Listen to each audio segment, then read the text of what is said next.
Hi, everyone, and welcome to this week's What to Read Today. I'm very excited to bring you this book because I had a surge of excitement while reading the book. And the book is written by Lisa Kennedy, titled No Going Back. I tell you, this book, it got my heart racing. Do you know when you read a book and you're going, no, what happens next? What happens next? I read this book. In fact, it's read like fiction. And I can see one of the, someone who has contributed to the book says, it reads like a work of fiction, but it happened. I know. I was there. Honestly, this book, it's a book written from the, or written by the lady, Lisa, who got married to this beautiful man. They had a beautiful life, or at least sounded so much like a fairy tale. And he is from Turkey, the country Turkey, while she is Australian. And they had gone on what looked like a family vacation back to his home country. And that's where the nightmare started because he restrained their 8 months old son, who was 8 months old at the time, from leaving the country. He said she could leave, she could return back to Australia, but the boy wasn't going to leave the country. This is a book. If you want to have insight as to what resilience, what fighting for what you really believe in and love looks like. She fought for her son.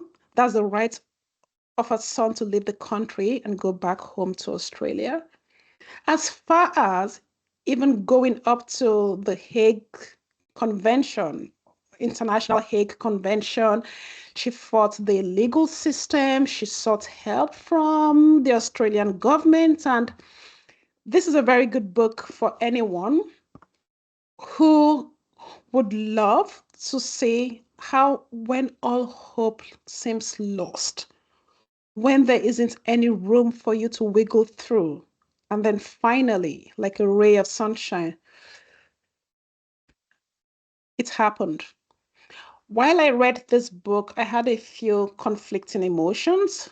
Emotions like, yeah, but he is also by birth Turkish. So that is also his country. But then I go, but why restrain him from leaving the country with his mom? And also the way the father had gone about it just felt so sad. As I read through the book, at some point I had to pause reading the book, stop reading, and just Google Lisa. How did this end? I hope she was okay because I couldn't take it anymore. I couldn't take the fact that it did not end well for her. And yeah, and then I Googled, I'm like, oh yeah, so this story finally ended well. Even though I could have gone to the last page and figured out if the story ended well, I did not want to. I wanted to see the aftermath of when this book had been written, like what has happened after the book. How she has tried various means to get her son out of the country. It did not work. All the pushbacks, all the disappointments, the despair.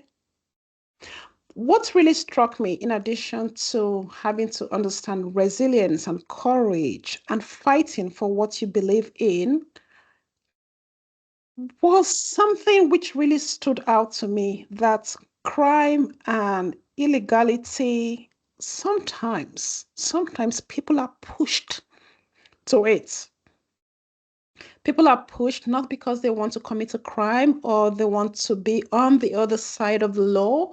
It just so happens that's the only option. It's that phrase, when you are down, there is nowhere else to go. Like you are already, if what else is going to happen to you?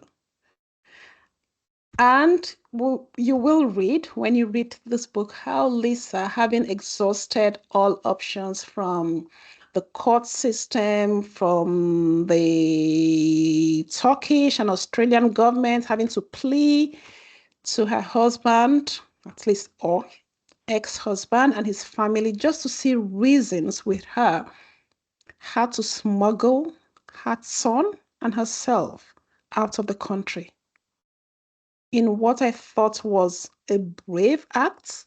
And it also cost a lot of money. So for many of us, this is the other side of the world. We don't know so much about what's people smuggling, how people are smuggled out, or if a child is being restrained by one parent, you could pay some people to help you bring the child out. I've never heard about, I know about people smuggling, but that's I know about that in a negative sense of it, where people take out a child, or trafficking, more like it, but that you can pay to get your child reunited with you. No going back. I loved it. I loved it so much. A desperate mother's last ditch plan to escape from Turkey with her son. This I would recommend everyone should read because I did enjoy it. And also all the themes of resilience and courage and love and gratitude. She has a lot of people to thank for helping her, or at least going out of their way to see that her plans were successful to a large extent. I applaud her resilience. I applaud her for, irrespective of all the odds that were thrown her way, she said, "This is my son. I have an intended life the way I want his life to be. It's not in this country. I, as his mother, am not from this country. I don't want to live in this country. I'm okay to bring him and myself for holidays from time to time to see his other parts of the family, but no one has the right to compel me beyond or above my what I intend to do, to compel me to do something against my wish." So if you'd like to learn more about these themes I've talked about, please grab a copy. I did enjoy it. Also, please feel free in the comments section to tell me if there is a memoir. So it has to be a memoir. It has to be a real life story of people, everyday people doing extraordinary things or having to overcome adversity. If there's a book you've read that you think I should read, please let me know. The only caveat, again, it has to be a memoir written, and it shouldn't be any book that has to do with celebrities and famous people, because we can easily find their stories online. So let me know, and I will try my best to give it a read. And if I enjoy it, you will see it on this channel. So until next time on What to Read Today, keep well and keep reading. Bye-bye.